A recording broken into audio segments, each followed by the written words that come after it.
It's a very simple process. I did not go through an agent. I directly applied to the US visa portal. That is why people go through the headache of going through an agent. तो question was थोड़े से confusing. जैसे Hello everyone. So today we have Devansh with us from whom we'll understand what all it takes to apply for a US tourist visa application, what challenges did he face and how did the process go at the Delhi VAC.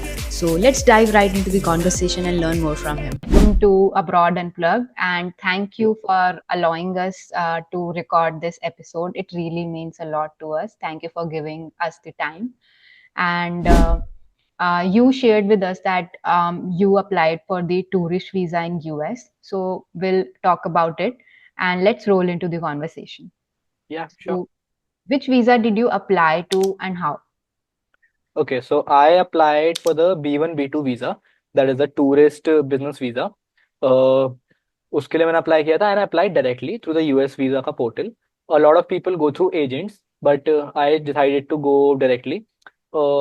काफी simple process है, though it is a very lengthy process. It's a very simple process. I did not go through an agent. I directly applied to the US visa portal. Okay. And process क्या होता है application file करने का and कोई challenges आए उसमें? यार challenges तो ऐसा कुछ ज्यादा नहीं आए. मेनली ये था कि द एप्लीकेशन इज क्वाइट लेंदी. बहुत सिंपल है बट क्वाइट लेंदी. तो that is why people go through the headache of going through an agent, क्योंकि उन्हें खुद से हेडेक नहीं लेना एप्लीकेशन फिल आउट करने का. And it is for US visa I can say, because that is the only visa application that I have filled. कि उसके लिए तुम्हें दो स्पेसिफिक फॉर्म्स भरने होते हैं. एक फॉर्म में नहीं होता कि यार तुम यूएस वीजा के पोर्टल पे गए वहां पे तुमने एक एप्लीकेशन भर दी एंड दैट इज इट. ऐसा नहीं होता. यू अप्लाई दो अलग अलग फॉर्म्स. तो एक होता है DS-160 फॉर्म, जिसमें तुम्हारी बेसिक इन्फॉर्मेशन होती है. वो चाहे कितने भी एप्लीकेंट्स हो इंडिविजुअली सबका भरा जाएगा. तो हमने पहले DS-160 visa sorry DS-160 forms भरे थे. मेरे मॉम एंड माय फादर तीनों के हमने भरे थे. हम तीनों की ग्रुप एप्लीकेशन थी. तो हम तीनों ने वो भरे थे एंड उसके बाद we went to the main application. Mainly जो मेन इश्यूज थे, एक तो क्वेश्चन was थोड़े से कंफ्यूजिंग. जैसे मेनली ये था कि भाई which visa do I want to apply for. That is what I had to be sure about, क्योंकि वो बाद में चेंज नहीं होता. वो तो एक एप्लीकेशन में एक बार ही भर रहे हो. तो उसके लिए आई हैड टू सर्च कि यार कौन से वीजा के लिए कर रहा हूँ. तो आई अंडरस्टूड कि हाँ B1 B2 के लिए अप्लाई करना है. Okay. And since you applied in a group application with your parents, how did the group application process work? Like उसमें कोई differences थे individual application से? यार कोई ऐसे एडिशन नहीं होता. There is no added step that you have to do. Mainly क्या होता है, चाहे कितने भी लोग हों इन अ ग्रुप एप्लीकेशन, सबका इंडिविजुअल में. एक तो DS-160 फॉर्म सबका इंडिविजुअल होगा. ठीक है, उसमें यू कैन नॉट स्किप कि एक बंदे का भर दिया. सबका अलग अलग DS-160 फॉर्म होगा. And then you when you move on to the main application जो होती है, उस पर जब मूव ऑन करते हो तो वहां पे एक प्राइमरी एप्लीकेंट होगा. एंड उसके नीचे तुम्हारे पास ऑप्शन होता है कि do you want to add more applicants into it, do you want to add और लोग. तो वहां पे हमने as a dependent, me and my mother, वहां पे हमने अपने अपनी डिटेल्स फिल करी थी. वहां पे हमने अपना DS-160 नंबर फिल आउट किया था. तो we did not need to go through another application पूरा. बस Okay. एक बट हमने DS-160 फिल आउट करे तीनों के एंड एक एप्लीकेशन भरी थी. और कोई एडेड स्टेप नहीं होता. Okay. And when did you apply for the application? किस year and month में किया? And what date did you get for the interview? Okay, तो मैंने अप्लाई किया था यार. आई अप्लाइड अक्टूबर 2022 में. Okay. अक्टूबर 2022 में अप्लाई किया and initially the date I got for the interview was 3 साल बाद. आई गॉट अक्टूबर 2025 की डेट. तो ऐसे हम थोड़ा वो गए थे कि यार 3 साल कौन वेट करेगा. But we got to know later कि you can expedite the interview, क्योंकि लोगों की कैंसिल भी होती हैं एंड इंटरव्यू स्लॉट खाली भी हो जाते हैं. तो and this was specifically for Delhi I am talking about, कि हमें दिल्ली में 3 साल बाद की डेट दिखा रहा था. I had 3 option to choose from. I had the Delhi VAC, I had the Chennai, I had the Mumbai.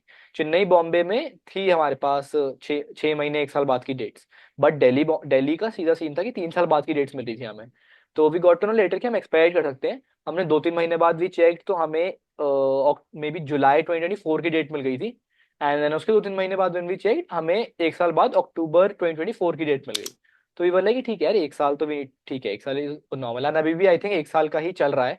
1 साल का वेट टाइम तो है. तो like anybody wants to apply for US visa, तो उनको इतना तो दिमाग में रखना पड़ेगा कि यार 1 साल तो वेट है ही है. 1 साल तो Okay. तुम्हें वेट करना पड़ेगा. इट्स नॉट लाइक कि अगर तुम 6 महीने बाद का लाइक प्लान कर रहे हो पूरा अपना वेकेशन प्लान कर रहे हो, तो it's not like any other country कि तुमने अप्लाई किया 2 हफ्ते में वीजा आ गया। Like Okay. इसका टाइम प्रोसेस भी लंबा है, तुम्हें इंटरव्यू के लिए भी टाइम वेट करना पड़ेगा। And what documents did you need to gather for the visa interview and उसमें कितना टाइम लगा? The documents I needed, okay. तो ये देखो यार, ऐसे ना कहीं पे भी मेंशन नहीं था कि क्या क्या डॉक्यूमेंट्स तुम्हें लेके जाने हैं, ठीक है। And I read through different forums, like Reddit हो गया, कोरा हो गया, फेसबुक ग्रुप्स पे काफी लोगों ने लिखा होता है, सबने अपना अपना एक्सपीरियंस लिखा होता है, क्या क्या हम लेके गए थे, क्या क्या इंटरव्यू क्वेश्चन पूछे थे, तो आई रिसर्च फॉर इट। तो हर बंदे ने अपने अलग सेट ऑफ डॉक्यूमेंट्स दिए हुए थे, किसी ने कोई सेट लिस्ट नहीं दी थी कि हाँ ये सब में है, सबने अपने अलग अलग दिए थे। तो I feel the basic need is to prove your ties to your main country, your home country, कि हाँ उनको they need, those guys need to be sure कि हाँ you will come back after the vacation and you will stay in your own country and not settle there on a tourist visa. That is the main issue that they have. तो उसके लिए what we did is, एक तो हमने सबके identity documents तो रखे लिए थे, कुछ भी उन्होंने ओरिजिनल मांग लिए तो आइडेंटिटी डॉक्यूमेंट्स सारे थे। And for proving our ties to the country, पापा ने अपने प्रॉपर्टी डॉक्यूमेंट्स हो गए, बैंक स्टेटमेंट्स हो गई, आईटीआर हो गया, वो सब रख लिया था। एंड मैंने अपने यूनिवर्सिटी के डॉक्यूमेंट्स रख लिए थे, I was a student currently उस टाइम पे। तो मैंने सारे अपने यूनिवर्सिटी के डॉक्यूमेंट्स रख लिए थे एंड दोज वर इनफ। मैंने एक दिन स्पेसिफिकली इसके लिए रखा था कि जो भी डॉक्यूमेंट्स मुझे रखने साइड में, उनका मैं फोटोकॉपी वगैरह जो भी कराना है सब कुछ ओरिजिनल निकाल के रखना है, एक फोल्डर बना के मैंने एक दिन में रख दिया था पूरा। I have a question कि DS-160 तो 12 months में expire हो जाता है. It has a deadline हम्म। कि 12 months तक valid होता है. या। From the date you submit your application. So since you told हम्म। अभी that you got a later date, so how did you manage? Because DS-160 तो expire हो गया होगा. हाँ, DS-160 एक्सपायर हो गया था, दो भी गॉट, एक साल की डेट, एक साल के बाद की डेट, बट जस्ट एक दो हफ्ते पहले ही वो DS-160 एक्सपायर हो गया था। तो वी न्यू कि हमें गॉट DS-160 जनरेट करना है। तो जब वी गॉट द अक्टूबर की डेट, मे बी इन जून, तो उसी टाइम पे I filled generated new DS-160 numbers.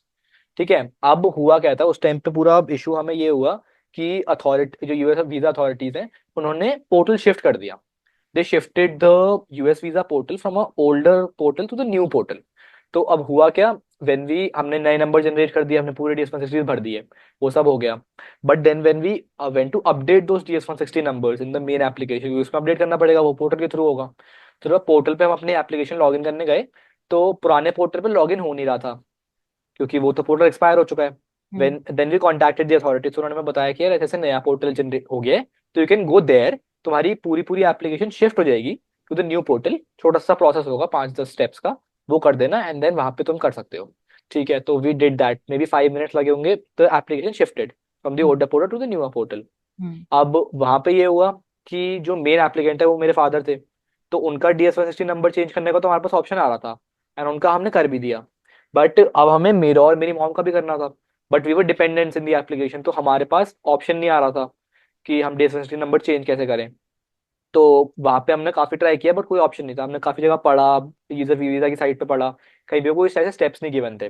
तो व्हाट वी डिड इज, हमने जितने भी हमें ईमेल्स मिले, हमने सारी यूएस वीजा अथॉरिटीज को ईमेल्स डाले कि यार ये हमारा इशू है कि हमें DS-160 नंबर चेंज And करने ये हैं, एंड emails हमें कहाँ से मिले?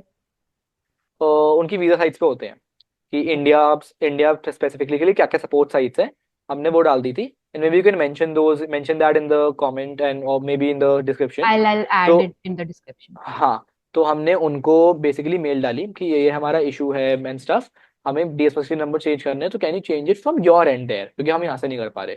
तो उन्होंने ना कभी फिर उन्होंने हमें बोला कि हमने कर दिए हैं, बट देन हमें स्टिल शो नहीं हो रहे थे when we were printing the application out. तो हम मतलब हमारे साथ हमारा काफी बैक एंड फोर्थ हुआ उनके साथ, 6 महीने में भी काफी बैक एंड फोर्थ हुआ, बट स्टिल को हमें क्लैरिटी नहीं मिली। दे वर वेरी रिस्पॉन्सिव, बट हमें क्लैरिटी नहीं मिली, मे बी बिकॉज उनका नया पोर्टल शिफ्ट हुआ था, तो उनके पास भी काफी चीजें थी, तो maybe they were not able to help इसलिए। तो वी वर काफी अनश्योर उस टाइम पे कि क्या होगा एप्लीकेशन के टाइम पे, क्योंकि it's not a cheap application यार, थोड़ी महंगी है, इट्स लाइक 12,000 रुपए per person. And like thinking about a typical Indian parents, तो वो तो यार मना ही कर देंगे कि यार 40,000 एक बारी मैंने लगा दिए, मैं फिर से नहीं लगा रहा। तो it I was very scared कि यार एक बारी पापा ने लगा दिए, फिर से वो जल्दी मानेंगे नहीं कि वापस लगाने के लिए सबके लिए, तो इसे सॉर्ट करना है जल्दी जल्दी। तो हुआ क्या, होता क्या एप्लीकेशन के टाइम पे ना, when you get your interview date, तुम्हें 2 डेट्स मिलती हैं, तुम्हें 2 बार जाना होता है। एक होता है तुम्हारा बायोमेट्रिक वेरिफिकेशन, जो तुम्हारे पासपोर्ट पर बायोमेट्रिक्स होंगे, दे वेरीफाई दोस बायोमेट्रिक्स कि हाँ यू आर द पर्सन जिसका पासपोर्ट है, एंड बायोमेट्रिक्स वेरीफाई होते हैं। एंड वो होता है आपका शिवाजी स्टेडियम पे, for Delhi I am talking about. Delhi पे होता है सीपी में शिवाजी स्टेडियम मेट्रो स्टेशन, वहां पे होता है। उसमें सारे वैक सेंटर्स बने हुए हैं सारे वीजा के, सारी कंट्रीज के। तो वहां पे हम गए थे, तो जैसे ही वी एंटर्ड यूएस वीजा वाला सेंटर, तो वहां पे हमने उनसे बोल दिया था कि यार ऐसा ऐसा सीन है कि हमारा DS-160 नंबर एक्सपायर हो गया है। तो जैसे ही वे एंटर्ड, उन्होंने बोला ठीक है कोई दिक्कत नहीं है, when you sit for the biometric verification, जो बंदा वहां पे होगा काउंटर पे उसको बता देना ये चीज, एंड दे विल अपडेट। तो जैसे ही हम बैठे, मैंने बता दिया उन्हें, एंड दे वर लाइक ठीक है we will update the new number. उनके वहां पे शो हो रहा था ऑलरेडी आई थिंक, तो दे अपडेटेड द न्यू नंबर अपने, और वहीं से ही अपने आप। तो that was very seamless, and everyone was very responsive, चाहे मेल पे हो, चाहे कॉल्स पे हो, चाहे इन पर्सन हो, दे वर वेरी हेल्पफुल हर चीज के लिए, वेरी रिस्पॉन्सिव। ओके। एंड क्या डॉक्यूमेंट्स गैदर करने पड़े एप्लीकेशन के लिए, एंड उसमें कितना टाइम लगा? अब यार बात ऐसी है कि ना कहीं पे भी मेंशन नहीं था, चाहे यूएस वीजा की साइट पे हो, कहीं पे मेंशन नहीं था कि what actual documents you need to bring. जैसे जैसे we apply for passport in India, तो वहाँ पे लिखा होता है उनकी साइट पे कि हाँ you need to bring your application and need to bring your Aadhaar card and your date of birth certificate. तो वो कहीं पे भी ऐसे मेंशन नहीं था कि हाँ these are set of documents, तो तुम लेके आओ। तो I went through different forums, चाहे फेसबुक हो गया, इन मे बी कोरा हो गया, रेडिट हो गया। A lot of people Telegram. mention there, हाँ a lot of people mention there कि उनका क्या एक्सपीरियंस था, क्या क्या क्वेश्चंस पूछे, सब रिसर्च करते हैं, तो मैंने भी करी थी।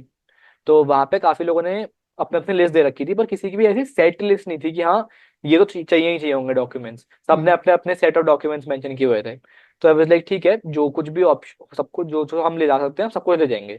आई फील जो मेन मोटिव है ना, वो होता है कि to prove your ties to your home country, कि हाँ उनको ये अश्योरेंस दिलानी है वहां पे कि हाँ you will after the vacation when you travel, उसके बाद तुम you will come back to the home country, and तुम टूरिस्ट वीजा पे वहां पे सेटल नहीं हो जाओगे लेकिन इलीगल इमिग्रेंट।